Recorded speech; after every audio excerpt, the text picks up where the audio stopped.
স্বাধীন গণমাধ্যম কমিশন গঠনের কথা ভাবছেন অন্তর্বর্তী সরকারের নতুন তথ্য ও সম্প্রচার উপদেষ্টা মোহাম্মদ নাহিদ ইসলাম।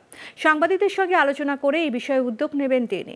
রোববার তথ্য ও সম্প্রচার মন্ত্রণালয়ের দপ্তর প্রধানের সঙ্গে বৈঠক শেষে সাংবাদিকদের প্রশ্নের জবাবে একথা বলেন তিনি। দল নিরপেক্ষভাবে গণমাধ্যমকে দায়িত্ব পালনের আহ্বান জানান তথ্য উপদেষ্টা। তদন্ত কাজে জুলাই গণহত্যার প্রকৃত চিত্র তুলে ধরতে গণমাধ্যমের সহায়তা চেয়েছেন তিনি বলেন, দেশের উন্নয়নে গণমাধ্যমকে স্বাধীনভাবে কাজ করতে দিতে হবে। গণমাধ্যম বিরোধী কোনো আইন ও বিধি থাকলে সেগুলো সংস্কার করা হবে বলে জানান তিনি।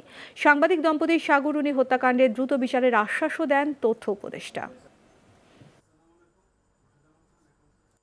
যদি সংস্কার আনার প্রয়োজন মনে করা হয়, সেগুলো আপনাদের সাথে আলোচনার মাধ্যমে আমরা এই বিষয়ে উদ্যোগ নিব। আমরা স্বাধীন গণমাধ্যম কমিশনের কথা প্রাথমিকভাবে ভেবেছি এবং সামগ্রিকভাবে মূলত সাংবাদিক সমাজের সাথে আলোচনা করে আপনাদের বক্তব্যের প্রেক্ষিতেই মূলত আমরা এই উদ্যোগগুলো নিতে যাচ্ছি। দ্বিতীয়ত হচ্ছে সেন্সরের বিষয়টিও আমরা পুনর্বিবেচনার কথা ভাবছি।